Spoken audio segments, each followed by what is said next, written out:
गरीब दर्जी भाभी ने सिला 3 नंदों के लिए सोने चांदी और हीरे का लहंगा। गांव के बीचों बीच टूटी फूटी कच्ची दीवारों वाला एक छोटा सा घर था। उस घर में दामिनी अपने बेटे आलोक, बहू शीला और 3 बेटियों रमा, कमला और पिंकी के साथ रहती थी।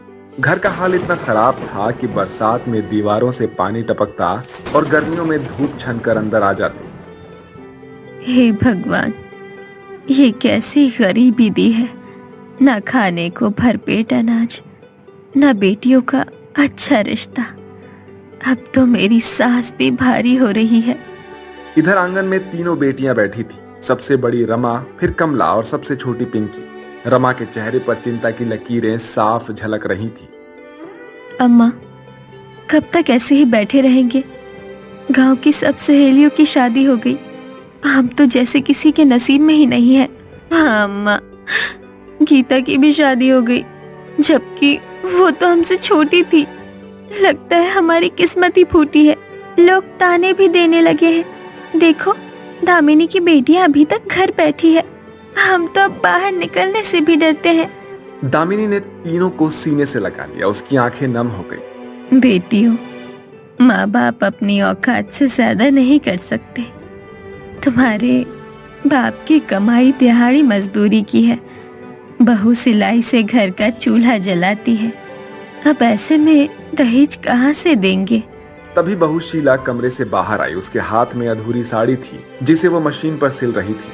कपड़े पर पसीने की बूंद गिर रही थी, पर चेहरे पर मजबूरी का जज्बा था। अम्मा, आप चिंता मत कीजिए, मैं दिन रात मेहनत करूंगी। बेटियों की शादी अच्छे घर में होगी।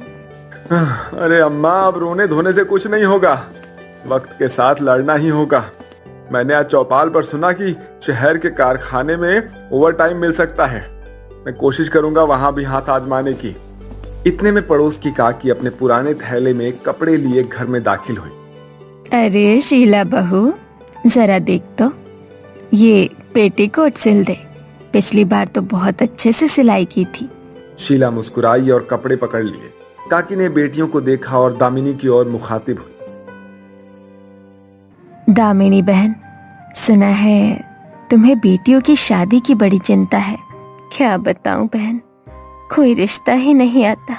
सुन तो, मेरे दूर के रिश्तेदार के यहाँ 3 लड़के हैं। भले ही अमीर नहीं, पर लड़के अच्छे स्वभाव वाले हैं। अगर चाहो तो मैं बात चलाऊं? अरे काकी, भगवान तुम्हारा भला करे। तू जरूर बात चला दे तो तय रहा, मैं जाकर खबर दूंगी। अब देखना, तीनों बेटियों के हाथ पीले हो जाएंगे। कुछ दिनों बाद वही रिश्तेदार लड़के लेकर दामिनी के घर आए। घर में सबकी आंखों में उम्मीद की चमक थी। शीला ने फौरन चाय बनाई। आलोक ने एक खटिया बिछाई और तीनों बहनें घबरा कर अंदर से झांक रही थी। रिश्तेदारों ने हंसी खुशी बातें की, मगर थोड़ी देर बाद लड़के की माँ ने गला साफ किया और बोली, देखो बहन, लड़कियां तो अच्छी है, हमें कोई एतराज नहीं, मगर एक शर्त है, दहेज का इंतजाम होना चाहिए। आजकल समाज में बिना दहेज शादी कहाँ होती है। घर का माहौल अचानक से बदल गया। दामिनी और आलोक सन्न रह गए। बहन जी, हम गरीब लोग हैं, मजदूरी और सिलाई से घर चलता है। इतना बड़ा दहेज कहाँ से देंगे? तो हमें सोचने का समय देना पड़ेगा। हमारे लड़के अच्छे खासे पढ़े लिखे हैं, इनके लिए और भी रिश्ते हैं। इतना कहकर रिश्तेदार उठ खड़े हुए। जाते जाते उन्होंने साफ कहा, अगर दहेज दे पाओ तो खबर भेज देना, वरना हम दूसरी जगह देखेंगे। उनके जाते ही घर में सन्नाटा छा गया। बेटियां रो रो कर बेहाल हो गई। अम्मा, क्यों हमें जन्म दिया जब हमारी शादी की औकात नहीं? हमारा क्या कसूर है कि हम गरीब घर में पैदा हुई? अब तो जीने की उम्मीद भी नहीं बची। दामिनी, आलोक और शीला एक दूसरे का चेहरा देखने लगे। सबके दिल में दर्द था, लेकिन मजबूरी भी। दामिनी के घर पर रिश्ते वालों की दहेज की मांग ने मानो तूफान मचा दिया, परंतु बहू शीला और बेटा आलोक ने ठान लिया था कि चाहे जान चली जाए, लेकिन बहनों की शादी तो धूमधाम से ही करेंगे। अम्मा, आप चिंता मत कीजिए, मैं अब दिन रात सिलाई करूंगी। भले ही मेरी आंखें लाल हो जाए, हाथों में छाले पड़ जाए, लेकिन मैं तीनों बहनों के लिए चांदी सी रोशनी और सोने सा भविष्य बुनकर रहूंगी। बहनों की शादी मेरी इज्जत का सवाल है। अब मैं खेत के बाद शहर की भट्टी पर भी काम करूंगा। देखना अम्मा, दामादों को खाली हाथ नहीं भेजूंगा। बेटा, बहू, तुम दोनों तो मेरी किस्मत के तारे हो। अगर तुम्हारा साथ ना होता तो मैं तो कब की टूट चुकी होती। शीला की मशीन दिन रात खटर पटर की आवाज करती थी। कभी गांव की कोई औरत आ जाती। बहू, ये साड़ी का ब्लाउज बना दे। शीला, पेटीकोट सिल दे, तेरे हाथ का काम बढ़िया है। शीला मुस्कुराकर काम ले लेती, लेकिन रात को जब सब सो जाते तब भी उसकी आंखें मशीन के साथ ही जागती रहती थी। पड़ोस की काकी आई और एक दिन बोली, अरे बहू, तेरी आंखें तो सुर्ख हो रही है, थोड़ा आराम कर ले। काकी, अब आराम का वक्त नहीं, 3 शादियां करनी है। गरीब की बहू हूँ, थकना मेरे नसीब में नहीं। उधर आलोक खेत में दिन भर काम करके शाम को भट्टी पर ईंट ढोने जाता है। एक दिन उसका साथी रामू बोलता है, आलोक भाई, तुम इतना क्यों खट रहे हो भाई? हाथों में छाले पड़ गए हैं, चेहरा काला पड़ गया है, क्या बात है? रामू, मेरे लिए ये छाले गहनों से कम नहीं है, मेरी बहनों की शादी का शगुन है भाई। इसी मेहनत मशक्कत के बीच एक दिन अचानक से रिश्ते वाले घर की मंगला देवी आ धमकी। उनके चेहरे पर घमंड और जुबान पर जहर था। दामिनी बहन, कैसी चल रही है तैयारी? बस बहन, जैसे तैसे कर रहे हैं। बहू दिन रात सिलाई कर रही है, बेटा मजदूरी। उम्मीद है शादी तक ठीक हो जाएगा। मंगला देवी ने तिरछी नजर से शीला को देखा और होंठ सिकोड़ लिए। अरे दरसी बहू, इसके दम पर दामादों को साड़ी पहनाओगी क्या? शीला चुपचाप से सिर झुकाए सिलाई करती रही। देखो बहन, सच कहूँ तो हमें शहर की एक अमीर लड़की का रिश्ता मिला है। सोना चांदी, गाड़ी, बंगला सब मिलेगा। अगर तुम्हें रिश्ता पक्का करना है तो अपनी बेटियों को सोने चांदी हीरे के लहंगे पहना कर विदा करना होगा, वरना हम शहर वाली बहू चुन लेंगे। ये कहकर वो ठसक से चली गई। मंगला देवी के जाते ही घर में सन्नाटा छा गया। दामिनी जमीन पर बैठकर सिर पकड़कर रोने लगी। हे भगवान, अब तो ये रिश्ता भी गया। तीनों बहनें कमरे में भागी और फूट फूट कर रोने लगी। अम्मा, अब और जिल्लत नहीं सहा जाता। हमारी जिंदगी का कोई मोल नहीं। लोग हमें ताने मारते हैं, गरीब घर की लड़कियां कौन ब्याएगा? अब मौत ही एक रास्ता है। चलो बहनों, नदी में कूदकर इस जिंदगी का बोझ उतार देते हैं। रात को तीनों बहनें चुपचाप घर से निकली। चांदनी रात थी, नदी का पानी चमक रहा था। तीनों हाथ पकड़े खड़ी हो गई। यही है हमारी मंजिल, अब छलांग लगाओ। तभी अचानक से पानी से तेज रोशनी निकलती है। आसमान में सितारे जैसे थम गए। नदी से एक सुंदर परी प्रकट हुई। उसके पंख सोने चांदी जैसे चमक रहे थे और हाथ में जादुई छड़ी थी। रुको बेटियों, मौत समस्या का हल नहीं। क्यों अपने जीवन का अंत करना चाहती हो? तीनों ने रोते रोते अपनी कहानी सुनाई। गरीबी, दहेज की मांग, माँ की मजबूरी और अपनी फूटी किस्मत। परी ने करुणा भरी नजरों से देखा।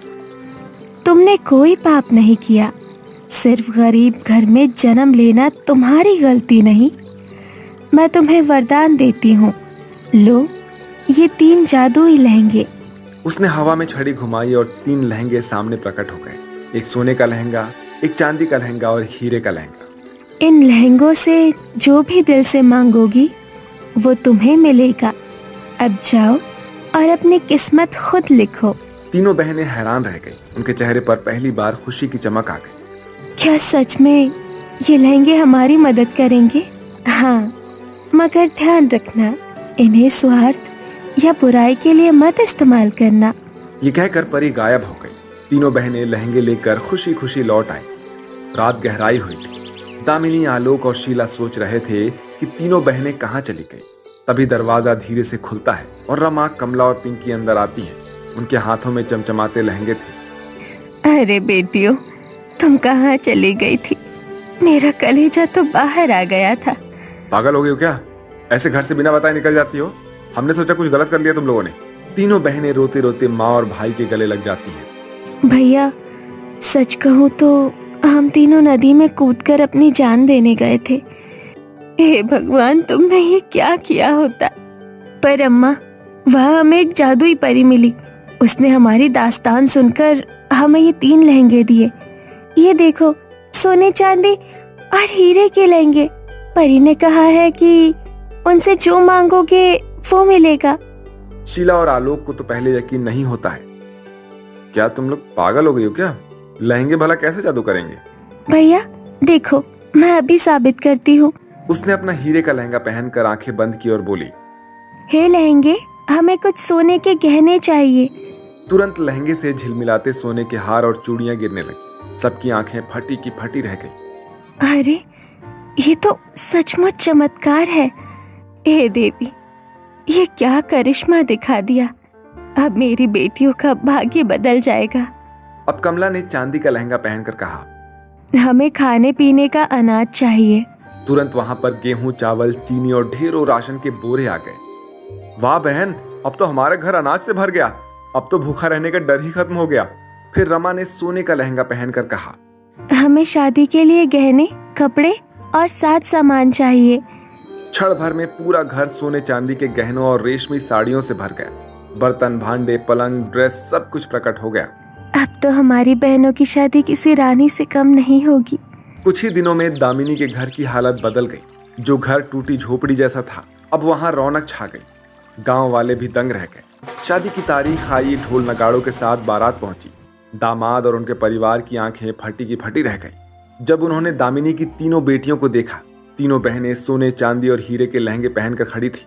जैसे ही वो मंडप की ओर चली, उनके लहंगों से सोने के सिक्के, चांदी की डलिया और हीरे जवाहरात झड़ने लगे। अरे, ये क्या करिश्मा है। इनके कदमों में तो दौलत बरस रही है। मैंने तो सोचा था ये गरीब है, पर ये तो लक्ष्मी के अवतार हैं। जिस घर में कभी रोटी के लाले थे, आज वहाँ सोना बरस रहा है। शादी धूमधाम से हुई। दामिनी की बेटियां अपने ससुराल विदा हुईं और उनके जाते समय भी लहंगे से धन बरसता रहा। अब मेरी बेटियां रानी की तरह अपने घर जाएंगी। गरीबी का कलंक हमेशा के लिए मिट जाएगा। अम्मा देखिए, मेहनत और नेक दिल इंसान का साथ जब भगवान देते हैं तो चमत्कार भी हो जाते हैं। आलोक ने आकाश की ओर देखकर हाथ जोड़ लिए। धन्यवाद उस जादुई परी को जिसने हमारे घर को खुशियों से भर दिया। इस तरह दामिनी का परिवार, जो कभी गरीब हुआ करता था, आज पूरे गांव की शान बन गया था। तीनों बहनों के सोने, चांदी और हीरे के लहंगे हमेशा उसकी किस्मत चमकाते रहे। दोस्तों, आप सभी को हमारी ये कहानी कैसी लगी हमें कमेंट बॉक्स में जरूर बताइए और इसी तरह की बढ़िया कहानियों के लिए हमारे इस चैनल को अभी सब्सक्राइब कर लीजिए। मिलते हैं बहुत जल्द एक नई कहानी के साथ। वीर प्रताप सिंह शहर के नामचीन खानदान से थे। उनकी पुरखें अंग्रेजों के जमाने से ही रुतबा रखते थे। घर में लाल पत्थर की बनी हवेली, नौकरों की कतारें और बाहर खड़ी गाड़ियों की चमक देखकर कोई भी ये कह देता था कि हाँ, यही वो खानदानी रईसी है। पंडाल ठीक से सज रहा है ना? और जो मिठाइयों का ऑर्डर दिया था, सब शुद्ध घी में होनी चाहिए बिल्कुल। हाँ मालिक, हलवाई खुद कह रहे हैं कि ऐसी सगाई तो राजा राजवाड़ों में ही होती है। देखिए वीर जी, मेरी सहेलियां आ रही है। सब शहर की ऊंची क्लास की है। कहीं कोई कमी रह गई तो हमें ही बातें सुननी पड़ेंगी। सगाई है अपने छोटे बेटे राजेश की, धूम तो मचेगी ही। लड़की वालों का भी तो अच्छा रसूख है। बिजनेसमैन राजेंद्र प्रसाद जी की बेटी है, इकलौती, नाजों पे पली हुई। अरे करिश्मा बिटिया, जब मैं हवेली गई थी तू तब से सिलाई पर बैठी थी और अभी तक सिलाई कर रही है। तनिक खाना भी खाया है या नहीं? माँ, खाना खा लिया है और मुझे ये सिलाई के कपड़े कल ही देने हैं। रमा काकी की बेटी की कल शादी है और उन्हें ये कपड़े कल सुबह ही चाहिए। इससे मुझे याद आया कि कल छोटे कुंवर की भी सगाई है। बड़े मालिक ने हमें सगाई में आने के लिए आमंत्रित किया है। हम दोनों ही चलेंगे। पर माँ, उन बड़े लोगों की पार्टी में हम खुद को छोटा महसूस करेंगे और वही मालकिन आपको पसंद नहीं करती है, आप जानती हैं।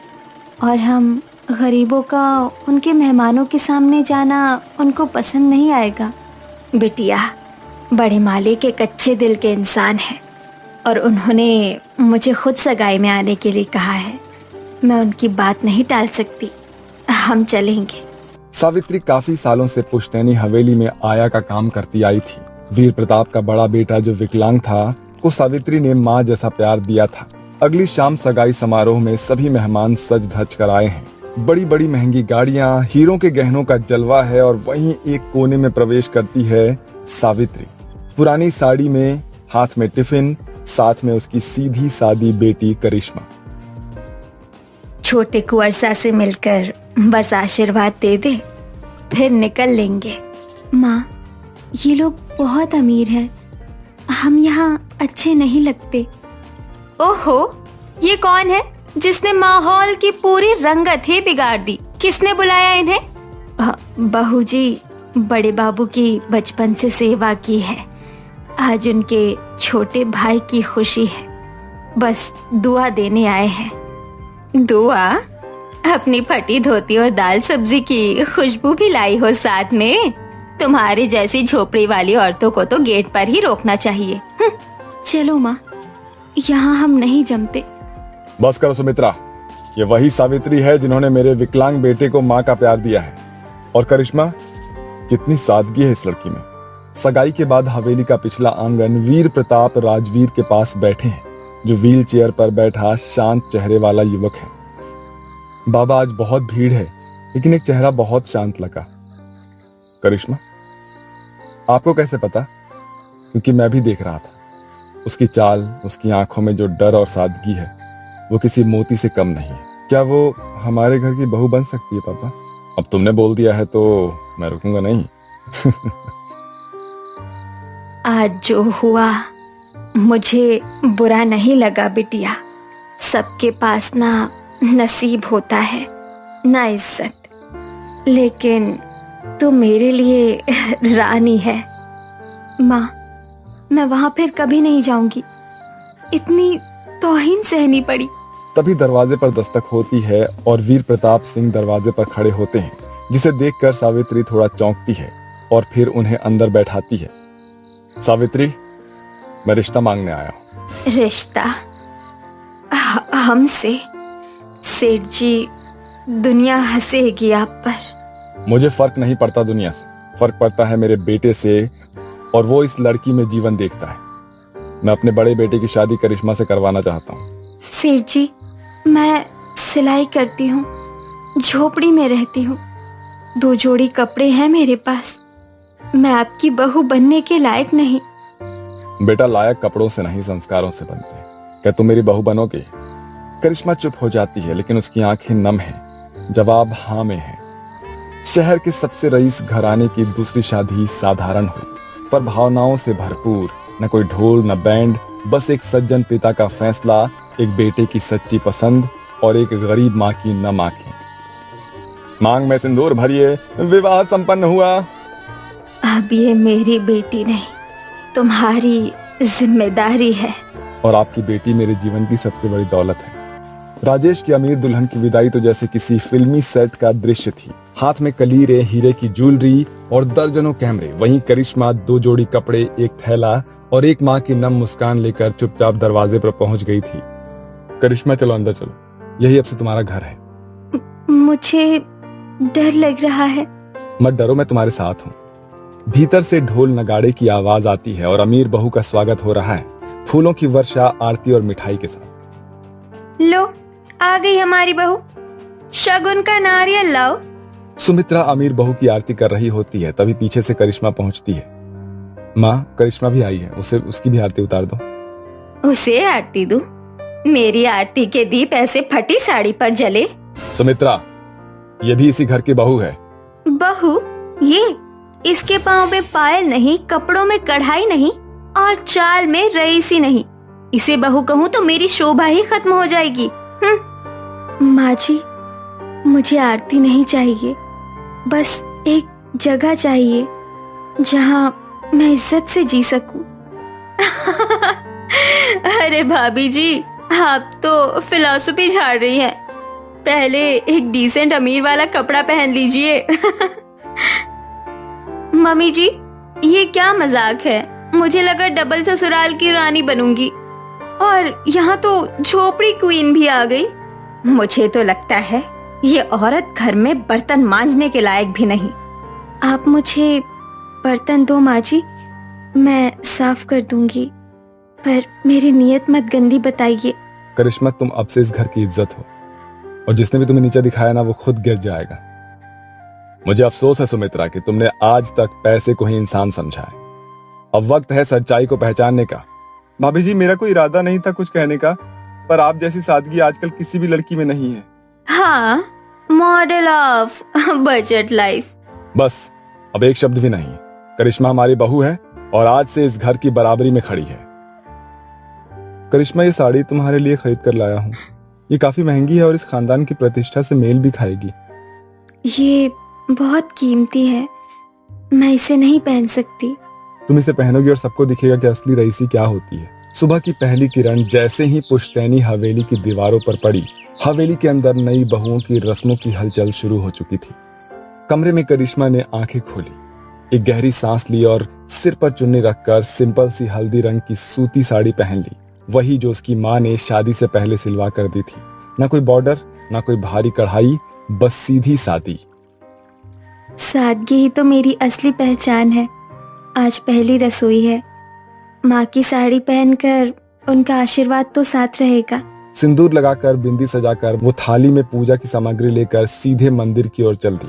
करिश्मा जैसे ही पूजा खत्म करके रसोई में पहुंचती है, तभी तान्या हाथ में कैपुचिनो का मग लिए अंदर आती है।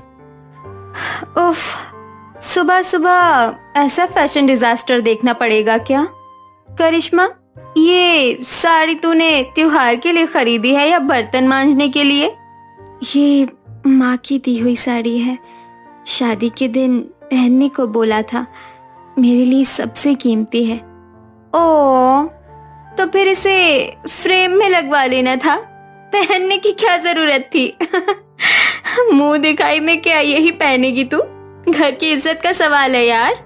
तभी सास सुमित्रा देवी भी आ जाती है। उन्होंने जैसे ही करिश्मा की साड़ी पर नजर डाली, उनका चेहरा सख्त हो गया। हे भगवान, ये क्या पहन रखा है करिश्मा? ये कोई रसोई में आने की साड़ी है? इतना तो नौकरानी भी अच्छे कपड़े पहनती है आजकल। हमारी बहू लग रही है या किसी सेवा समिति से आई है? माफ कीजिए माँ जी, मैंने तो सोचा था सादगी से रसोई शुरू करूं। रसोई नहीं, रस्म है ये। पहली बार घर की देवी बनने का मौका मिला है और तू ऐसे कपड़ों में? अगर और कुछ नहीं था तो तान्या से ही मांग लेती। करिश्मा की आंखें भर आई। उसने चुपचाप अपना सिर झुका लिया और रसोई से बाहर निकल गई। कमरे में पहुंचते ही करिश्मा फूट फूट कर रोने लगी। तभी राजवीर ने उससे कहा, क्या हुआ करिश्मा, क्यों रो रही हो? तान्या ने कुछ कहा क्या तुमसे? आपने देखा, माँ जी और तान्या भाभी ने सबके सामने मुझे कितना बुरा भला कहा। क्या मेरी सादगी ही मेरी सबसे बड़ी कमी है? राजवीर ने चुपचाप अलमारी खोली और वही साड़ी निकाली जो पिछली रात उसने करिश्मा को दी थी। रेशम की हल्की कढ़ाई वाली, लेकिन बहुत ही आकर्षक। मैं जानता हूं ये तुमने मुंह दिखाई के लिए रखी थी, परंतु आज पहन लो। पहली रसोई में सबके मुंह बंद हो जाएंगे। पर ये तो बहुत महंगी लगती है और मैं इसे आज पहन लूंगी तो मैं मुंह दिखाई पर क्या पहनूंगी? जैसे तुम इस परिवार की बहू हो, वैसे ही अधिकार रखती हो सुंदर दिखने का। चलो अब मुस्कुराओ और तैयार हो जाओ। आज की रसोई सिर्फ रस्म नहीं है, तुम्हारा जवाब है सबको। करिश्मा जब दोबारा किचन में लौटी तो रसोई की दीवारें भी जैसे चुप हो गई। उसकी रॉयल रेड साड़ी और हल्का मेकअप, माथे की बिंदी और कांपते होठों पर संकोची मुस्कान एकदम नई छवि थी। हमारी बहू तो कमाल लग रही है। अब बात बनी। अब लग रहा है पुश्तैनी खानदान की बहू है। अब दोनों खाना बनाना शुरू करो। तान्या बहू, ऐसा खाना बनाना जिससे वीर प्रताप जी तुम्हें अपनी पसंदीदा बहू के रूप में चुन ले। जी माँ जी। सुमित्रा देवी के जाते ही तान्या कहती है, मैंने तो सोचा था मैगी बना दूं या फिर कोई पास्ता, पर यहाँ तो साउथ इंडियन, राजस्थानी, पंजाबी, पूरा इंडिया चाहिए सबको। मुझे तो आदत है दीदी, पहले गांव में सब खुद ही बनाना पड़ता था। आप फिक्र मत कीजिए, मिलकर बना लेंगे। मैं और kitchen? You must be joking. मैं तो जरा यूट्यूब देखती हूँ, हाउ टू कुक बेसन का हलवा।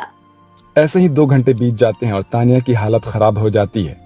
ये बेसन तो जल गया और दाल में नमक कुछ ज्यादा हो गया क्या? भाभी जी, थोड़ा थोड़ा डालना चाहिए था। चलिए मैं आपको दूसरा तरीका बताती हूँ। यू नो व्हाट करिश्मा, तुम्हारा खाना बनाने का तरीका बहुत देहाती है, मैं मॉडर्न हूँ। ये क्या बेलन और सिलबट्टा, मेरा मिक्सी कहाँ है? पर सासू माँ को तो बेलन से बनी रोटियां ही पसंद है, खट्टी चटनी और गरम फुलके। करिश्मा अब तक पूरियां, सब्जी, दाल, रायता, मीठा सब कुछ सजा चुकी थी। तान्या की प्लेट में जली हुई दाल और सड़ी सी खीर रखी थी।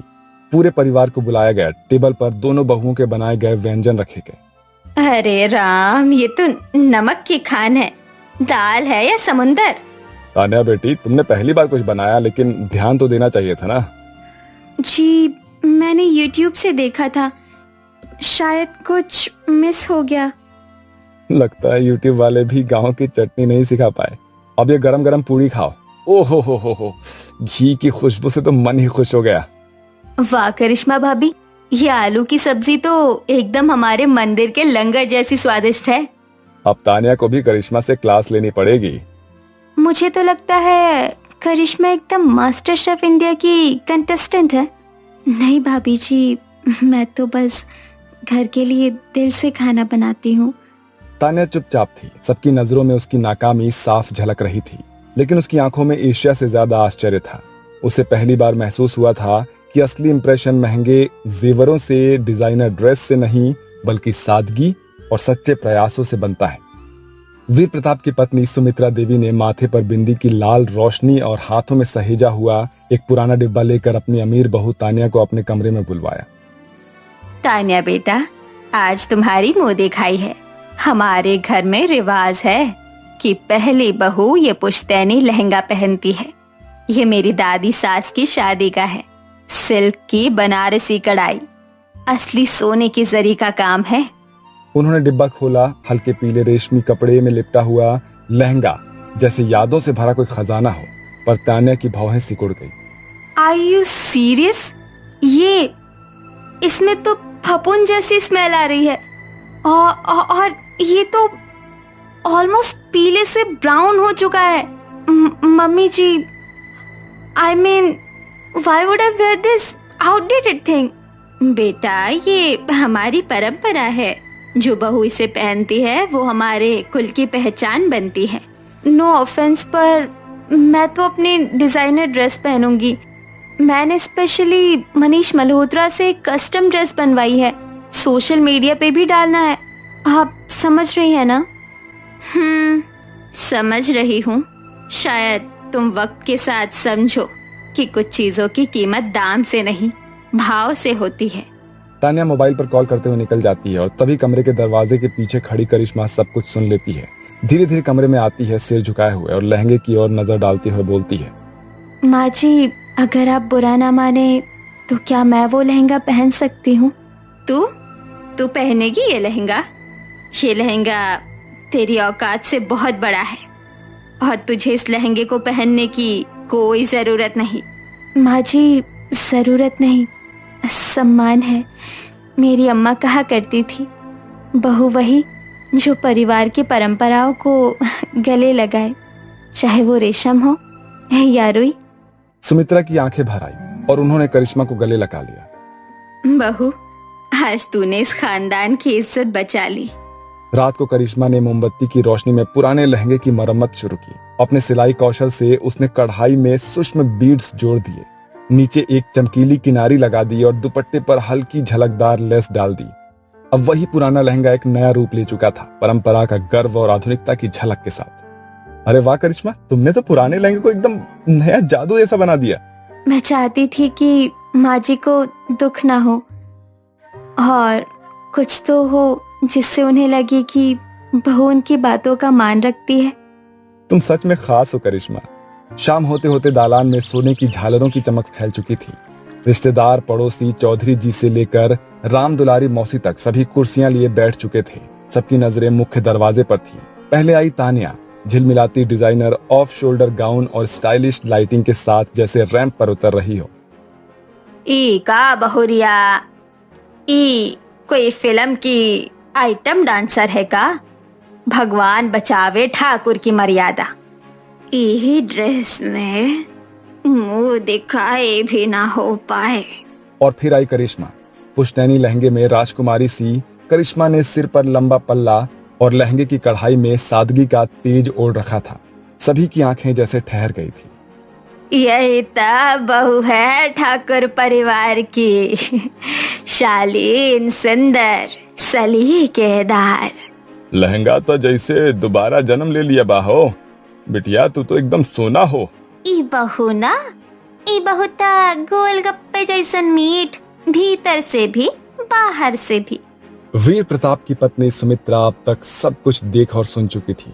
उनका चेहरा भावनाओं से भरा हुआ था। वो मंच पर गई और माइक संभाला और सबके सामने बोली, आज मुझे एक बात स्वीकारनी है। मैंने अमीरी की चकाचौंध में असली बहू की पहचान नहीं देखी। करिश्मा ने न सिर्फ हमारे खानदान की मर्यादा बचाई, बल्कि हमें ये सिखाया कि संस्कार और आदर ही असली गहना होते हैं। करिश्मा, मुझे माफ कर दो। सब तालियां बजाने लगे। माँ जी, बहू कभी अपनी माँ से माफी नहीं मांगती, उसे तो सिर्फ आशीर्वाद चाहिए। बगल में खड़ी तान्या का चेहरा शर्म से झुक गया। वो धीरे धीरे आई और सुमित्रा के पास खड़ी होकर बोली, माँ जी, मैं गलत थी। मैंने उस लहंगे को कपड़ा समझा, भावनाओं को नहीं। अब समझ आया, पहनावे से ज्यादा जरूरी पहनने का भाव होता है। अगली बार मुझे भी उस परंपरा का हिस्सा बनना है। सुमित्रा ने दोनों बहुओं को गले से लगा लिया। दोस्तों, आप सभी को हमारी ये कहानी कैसी लगी हमें कमेंट बॉक्स में जरूर बताइए, और इसी तरह की बेहतरीन कहानियों के लिए हमारे इस चैनल को अभी सब्सक्राइब कर दीजिए। मिलते हैं बहुत जल्द एक नई कहानी के साथ।